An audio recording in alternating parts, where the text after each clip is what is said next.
99 का आंकड़ा बड़ा खराब होता है सभापति महोदय। लूडो पता नहीं गौरव गोगोई जी और बाकी लोगों ने खेला है कि नहीं खेला है।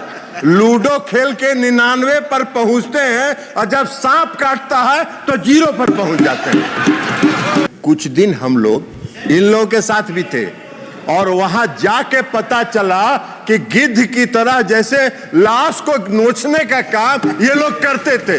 और हम लोग विदा हो गए, प्रणाम करके इधर चले आए कि भैया वही काम करते रहो। अंदर में गठबंधन के अंदर ये लोग लॉबी चलाते थे और लॉबी चला के कैसे किसका मतफटौल करावे इसकी योजना बनाते थे। हम लोगों ने प्रणाम किया, इधर चले आए, तो इसलिए छोड़ दीजिए। हर एक इनको कहना चाहिए कि पश्चिम बंगाल में जो चिन्ह हुआ वो जायज था, यही कह दीजिए देश के सामने। सीट कांग्रेस को दिया, कांग्रेस ने दिया नहीं, एक कांग्रेस एक को सब अब उसके बाद भी लगे हुए हैं। तो लगे रहिए मुन्ना भाई, कुछ न कुछ तो मिलेगा। लेकिन 99 वाला भी खतरा है, सांप का अगर काटा तो 0 पर आइएगा, लेकिन लगे रहिए। और यह बजट जो है आत्मनिर्भर भारत बनाने की दिशा में मोदी जी की सरकार का क्या संकल्प है उसको दर्शाने वाला बजट। और पिछले 3 दिन से जो चर्चा सदन में चल रही है, ऐसा लग रहा है कि बजट पर भाषण देने के बजाय नरेंद्र मोदी जी की आलोचना पर यह पूरा बजट भाषण चल रहा है। भाई बजट पर बोलिए। और पूरा विपक्ष का जो भाषण का जो टोन है वो यह दर्शाता है कि जैसे नरेंद्र मोदी जी का चेहरा इनको पसंद नहीं आ रहा हो, ये उससे नफरत कर रहे हैं। लेकिन अब अगर आप नफरत कर रहे हैं, आपको पसंद नहीं आ रहा है, तो क्या करिएगा? इस देश की जनता ने उनके चेहरे को पसंद किया और तीसरी बार उनको देश की सत्ता संभालने की जिम्मेवारी दी। 60 वर्ष के बाद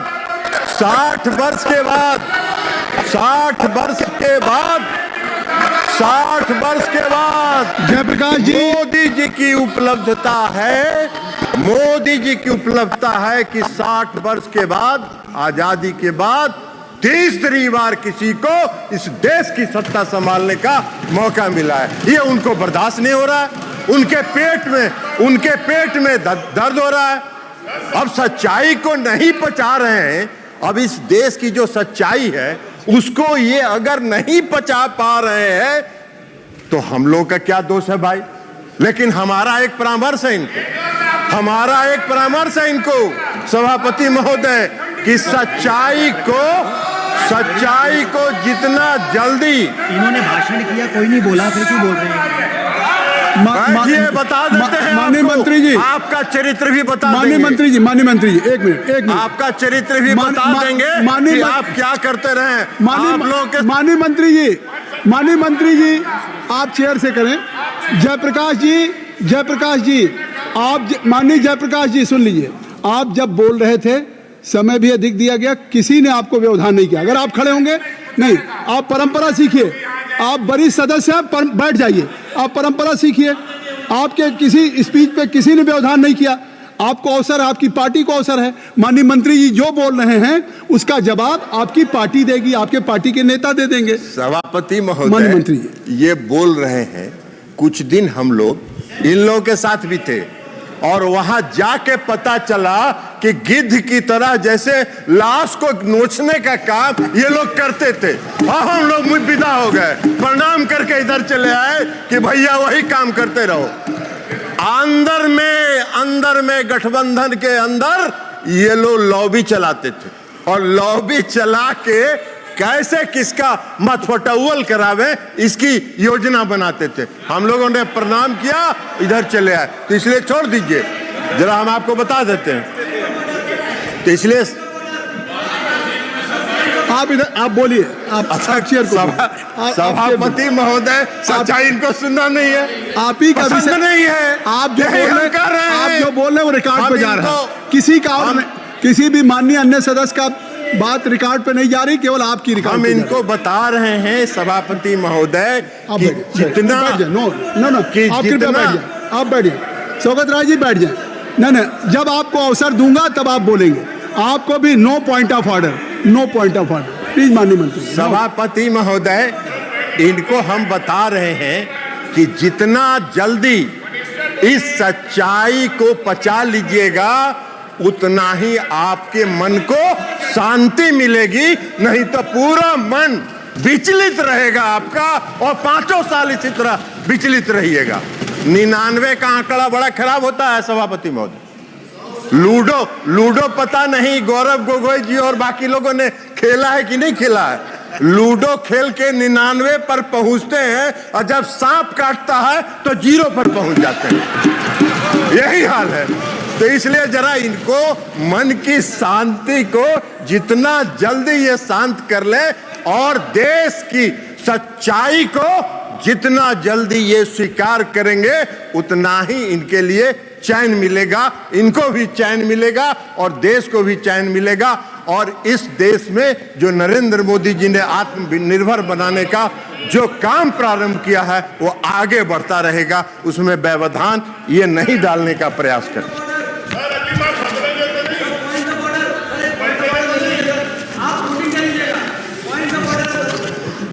नो पॉइंट ऑफ ऑर्डर अब इनको ड्यूरिंग एनी मिनिस्टर स्टेटमेंट या स्पीच आप पॉइंट ऑफ ऑर्डर आप लिख के भेज दें, आप लिख के भेज दें। बजट का ही स्पीच चल रहा है, बैठिए। आपको बजट समझ में आता, आपको बजट में अभी बता देंगे। एक का बजट का भाषण, बजट समझ में आ रहा है। तीसरे कार्यकाल का जो पहला बजट आया अब इनको नहीं दिखाई पड़ रहा है। इनका एक एजेंडा रहता था, बेरोजगारी है इस देश में, रोजगार पर चर्चा नहीं हो रही है। इस पहले बजट में 4.1 करोड़ रुपए 1 करोड़ लोगों के रोजगार सृजन की चर्चा है, वो इनको दिखाई नहीं पड़ रहा है। वो इनको दिखाई पड़ेगा भी नहीं, क्योंकि मन तो इनका विचलित है, मन इनका अशांत है, तो कहां से दिखाई पड़ेगा इनको। अब एक्चुअली अब वास्तव में हुआ क्या है कि तीसरे कार्यकाल का ये पहला बजट आया। मोदी जी ने पहला बजट मोदी जी की सरकार ने पेश किया और जो पहला गुगली मोदी जी ने फेंका है इस बजट के माध्यम से, तो ये बोल्ड आउट हो चुके हैं और उसी बोल्ड आउट की छटपटाहट में ये अपना भावना व्यक्त कर रहे हैं। विधवा विलाप किए जा रहे हैं। अरे विधवा विलाप करने से क्या होगा? सच्चाई यही है कि देश के प्रधानमंत्री नरेंद्र मोदी जी हैं और पूर्ण बहुमत के साथ हैं। इस सच्चाई को स्वीकार करिए। और अभी तो शुरुआत हुआ है, अभी तो शुरुआत हुआ है, तो पहला साल है। अभी 5 साल देखिए, 5 साल के बाद मैदान में कहीं नजर नहीं आइएगा। वही होगा कि 99 पर सांप काटेगा और 0 पर पहुंचिएगा। यही होने वाला है। कई लोगों ने, कई पार्टियों ने चर्चा की, कई पार्टियों ने चर्चा की, कहा कि 2 राज्यों को खुश करने की बात हुई है। अरे भाई, 2 राज्य को सरकार बचाने के लिए कई बात, सरकार बचाने की कौन सी बात है? ये प्री पोल अलायंस है और हमारा हो या तेलुगु देशम पार्टी का हो, प्री पोल अलायंस है और यह अलायंस फेविकोल से सटा हुआ है। आपके साथ भी रह के आपका चरित्र भी देख चुके हैं। गिद्ध की तरह आप लोग नोचते हैं। सत्ता मिला नहीं कि कैसे सत्ता को घींचते रहे, ये काम करते रहे आप लोग। हम लोगों ने प्रणाम किया और चल दिए। इसलिए आज जेडीयू हो या टीडीपी हो, सत्ता के साथ प्री पोल अलायंस में हम लोग सरकार में है और प्री पोल अलायंस 5 साल का पूर्ण बहुमत मिला है। आप क्लीन बोल्ड हो चुके हैं, चिंता मत करिए। सभापति महोदय, सभापति महोदय, सभापति महोदय, हम पर अभिषेक बनर्जी जी का भाषण पढ़ रहे थे। अच्छा विभाग, आपको ये सब यही काम तो करते रहे आज तक आप लोग। आप लोग यही काम करते रहे। आप चेयर पर गिद्ध के तरह कैसे नोचना है, ये सब नहीं होता है यहाँ। आराम करिए आप।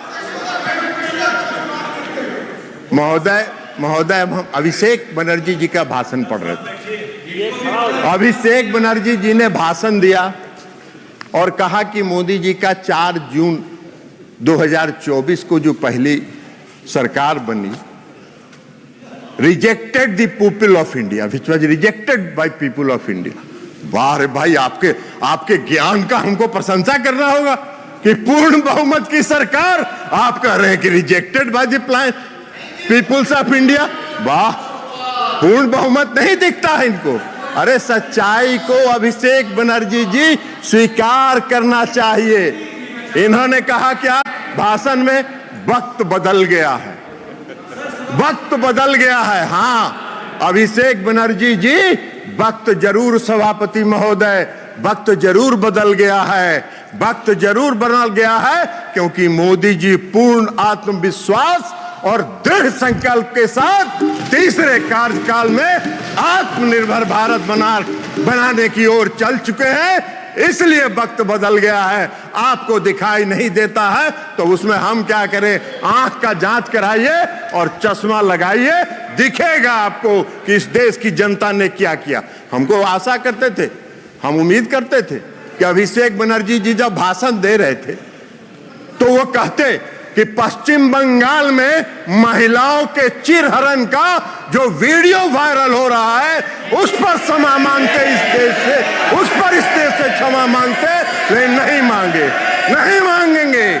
नहीं मांगेंगे, क्योंकि पश्चिम बंगाल में वो जैसे चिरहरण हो रहा है, महिलाओं पर अत्याचार हो रहा है और जो आम लोगों पर अत्याचार हो रहा है वो उनको नहीं दिखता है। अभी इसी सदन में अभी बता रहे हैं जयप्रकाश जी, अरे जयप्रकाश जी बैठ जाइए, एक मिनट आपको बता रहे हैं। माननीय मंत्री जी, आप चेयर को एड्रेस करें। सभापति महोदय, सभापति महोदय, इसी सदन में अधीर रंजन चौधरी जी ने अपने मन का भड़ास और मन का तकलीफ कई बार सदन के पटल पर उतारा। दिशा की मीटिंग नहीं हुई 5 साल तक, दिशा की मीटिंग नहीं होने दी पश्चिम बंगाल की सरकार ने, और लोकतंत्र की बात करते हैं। इनको क्या अधिकार है लोकतंत्र की बात करने का? इनको कौन सा हक है लोकतंत्र की बात करने का? कृपया रिकॉर्ड में है। माननीय सदस्य ने जो नाम लिया है, माननीय सदस्य ने जो नाम लिया है वो रिकॉर्ड में नहीं जाएगा, रिकॉर्ड में नहीं जाएगा। जो माननीय सदस्य ने नाम लिया है, I think so you should have patience to hear me, you must have patience to hear me. जो नाम उन्होंने माननीय सदस्य का लिया है वो रिकॉर्ड में नहीं जाएगा। मैंने भी लिया। अरे गौरव, आप बैठिए। अरे गौरव गोगोई जी, आप इधर बोलिए चेयर से, आप नाम मत लीजिए। आप माननीय मंत्री जी, सभापति महोदय, सभापति महोदय, माननीय सदस्य गौरव गोगोई जी को नहीं, वो भी थे यहाँ, वो इस सदन में प्रेजेंट थे जब अधीर रंजन चौधरी नहीं, उनका नाम मत लीजिए, वो सदन के सदस्य नहीं, ठीक है, इसलिए मैं नाम, ठीक है, हाँ ठीक है, ठीक है, आप हो गया, विड्रॉ कर लिया उनका नाम, नाम उनका हमने वापस ले लिया। सभापति महोदय, उनका नाम हमने वापस ले लिया, लेकिन सच्चाई है कि 17वीं, बैठ जाइए ना जयप्रकाश जी, बैठ जाइए ना, बैठ जाइए, हुड्डा जी अंदर जाने वाले, बैठिए। आप अपना सभापति महोदय, अपना भाषण। सभापति महोदय, मैं ये कह रहा था कि 17वीं लोकसभा के दौरान जब आपका अवसर आएगा तो बोलिएगा प्लीज। जयप्रकाश जी, प्लीज हुड्डा जी, तो कहना चाहिए, इनको कहना चाहिए, अरे इनको कहना चाहिए कि पश्चिम बंगाल में जो चिरहरण हुआ वो जायज था। जयप्रकाश जी, आप बैठ जाएं, बैठ जाइए ना। ये क्या बात है? आप जयप्रकाश जी बैठ जाए, बैठ जाइए माननीय सदस्य। ऐसे सदन ऐसे नहीं चलता। माननीय मंत्री जी, आपसे आग्रह है कि आप अपना भाषण कृपया संक्षिप्त करें और आप चलिए माननीय सदस्य का नाम महोदय, मैं नाम नहीं ले रहा हूं। मैंने नाम वापस ले लिया, नाम हमने विड्रॉ कर लिया। बस ठीक। अब हम ये कह रहे हैं कि 17वीं लोकसभा में उस समय माननीय विरोधी दल के नेता और सबसे बड़े पार्टी के जो नेता थे, उन्होंने सदन के अंदर कई बार अपनी पीड़ा का इजहार किया कि उनके क्षेत्र में दिशा की बैठक होने नहीं दी जा रही है, और गौरव गोगोई जी बैठे हुए थे। गौरव गोगोई जी उसके गवाह हैं। जयप्रकाश जी तो उसमें थे नहीं, ये कहां से जानेंगे? तो इसलिए गौरव गोगोई जी के सामने पीड़ा हुई। एगो सीट कांग्रेस को दिया, कांग्रेस ने दिया नहीं, एक कांग्रेस एक को सब अब उसके बाद भी लगे हुए हैं। तो लगे रहिए मुन्ना भाई, कुछ न कुछ तो मिलेगा। लेकिन 99 वाला भी खतरा है, सांप का अगर काटा तो 0 पर आइएगा। लेकिन लगे रहिए, क्या करिएगा। और पूरा भाषण हमने शैलजा जी का भी सुना, शैलजा जी का भी भाषण हमने पूरा सुना, और शैलजा जी का भाषण हमने सुना, वो पूरा हरियाणा केंद्रित था। अरे ये देश का बजट है, हरियाणा का बजट थोड़े है। जयप्रकाश जी भी अभी बोल रहे थे पूरा हरियाणा केंद्रित। अरे देश का बजट है भैया, देश पर बोलो, देश और नरेंद्र मोदी जी पूरे देश को आगे बढ़ाना चाहते हैं। ये उनका संकल्प है, ये उनका आत्मविश्वास है। इसलिए मैं समझ दूंगा, मैंने कहा है अब मैं दूंगा। आप बैठ जाइए जयप्रकाश जी डिक्टेट नहीं कर सकते सदन में, आप बैठ जाएं। मैंने हुड्डा जी को कह दिया, रूलिंग दे दिया, आप बैठ जाइए। अब अध्यक्ष महोदय, सभापति महोदय, वित्त मंत्री का आप बैठ जाएं, कृपया आप सब लोग बैठ जाएं। तो हमने ये कहा कि पूरे 3 दिन तक ये बजट पर कम बोलते रहे।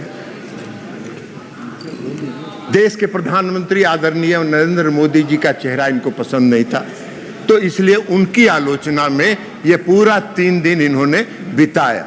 अब बजट में जो प्रावधान है उसको इनको दिखाई ही नहीं पड़ा, वो देखना भी नहीं चाहते, इसलिए कि ये तो पीड़ा में है, अंदर से कष्ट में है, विचलित है। तो मन जब विचलित रहता है तो सच अच्छी बात दिखाई नहीं पड़ती है, इसलिए कह रहे हैं इनको। बजट के भाषण में, वित्त मंत्री जी के बजट के भाषण में साफ लिखा है कि 9 प्राथमिकताओं के संबंध में प्रयासों की परिकल्पना की गई है, और वो 9 प्रयास देश को आत्मनिर्भर भारत बनाने की दिशा में ले जाएगा। ये इस बजट में है, ये उनको दिखा नहीं। पहला क्या है? कृषि में उत्पादकता और अनुकूलता, रोजगार और कौशल प्रशिक्षण, समावेशी मानव संसाधन विकास और सामाजिक न्याय, विनिर्माण और सेवाएं, ऊर्जा सुरक्षा, अवसंरचना, नवाचार, अनुसंधान और विकास, और अगली पीढ़ी के सुधार। तो प्रधानमंत्री नरेंद्र मोदी जी तो अभी की पीढ़ी के अलावा अगली पीढ़ी तक भी सोच रहे हैं, इनको ये दिखाई नहीं पड़ रहा है। तो अब ये दिखाई नहीं पड़ रहा है तो इसमें हमारा क्या दोष है?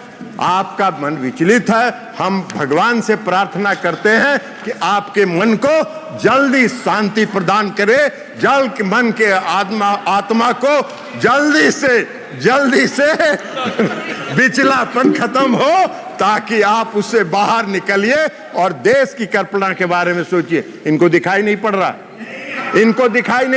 है कि रक्षा के क्षेत्र में माननीय वित्त मंत्री जी जो बजट पेश किया गया है उसमें 4.54 लाख करोड़ रुपए का प्रावधान किया गया है। ये इनको तो दिख नहीं रहा।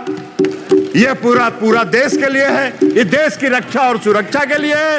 इनको ये नहीं दिख रहा है कि ग्रामीण विकास के क्षेत्र में 2.65 लाख करोड़ रुपए का प्रावधान किया गया, वो इनको दिखेगा नहीं। इनको नहीं दिखेगा कि कृषि को अभी चर्चा कर रहे थे माननीय सदस्य श्री सभापति महोदय जयप्रकाश जी, कह रहे थे कृषि का बड़ा नुकसान हो रहा है। अरे कृषि के क्षेत्र में 1.52 लाख करोड़ रुपए का प्रावधान इस बजट में किया गया है, वो आपको नहीं दिख रहा है। शिक्षा के क्षेत्र में 1.25 लाख करोड़ का प्रावधान किया गया है, वो इनको नहीं दिख रहा है। स्वास्थ्य, सूचना एवं प्रौद्योगिकी के क्षेत्र में 1.16 लाख करोड़ का प्रावधान किया गया है। वो इनको दिख नहीं रहा है, इनकी नजर से ओझल हो रहा है। इनको दिख रहा है तो सिर्फ मोदी जी का चेहरा दिख रहा है, और मोदी जी का चेहरा देख के ये भड़क जा रहे हैं। साहब बड़ा देख नहीं रहे, लेकिन भड़किएगा तो क्या करिएगा, देश की जनता को वही चेहरा पसंद है, तो इसलिए वो चेहरा आगे बढ़ रहा है। ऊर्जा के क्षेत्र में, समाज कल्याण के क्षेत्र में और कॉमर्स और इंडस्ट्रीज के क्षेत्र में जो प्रावधान इस बजट में है वो इनको देख नहीं रहा। तो इनको दो बात दिख रहा है। एक बात मोदी जी का चेहरा जो इनको पसंद नहीं है, तो उसमें देश की जनता उनको पसंद करती है। आपके पसंदगी नापसंदगी का कोई अर्थ नहीं है। आप जितना जल्दी उसको स्वीकार कर लीजिए और मोदी जी का चेहरा पसंद करने लगिएगा, उतनी ही जल्दी आपके मन को शांति मिलेगी, ये हम आपको कह रहे हैं। और दूसरा, इनको दिख रहा है बिहार और आंध्र प्रदेश। अरे भैया, ये जो पूरा बता दिए, इसमें बिहार और आंध्र प्रदेश आता है क्या? पूरा बिहार और आंध्र प्रदेश आता है क्या? पूरे देश के विकास के लिए मोदी जी संकल्पित है। मोदी जी की सरकार संकल्पित है। आत्मनिर्भर भारत बनाने की दिशा में आगे बढ़ रहे हैं, आगे बढ़ते रहेंगे। पूरी आत्मविश्वास, इच्छा शक्ति और दृढ़ संकल्प के साथ आगे बढ़ रहे हैं। और इसलिए इस बजट का हम समर्थन करते हुए अपनी बात समाप्त करते हैं। बहुत बहुत धन्यवाद।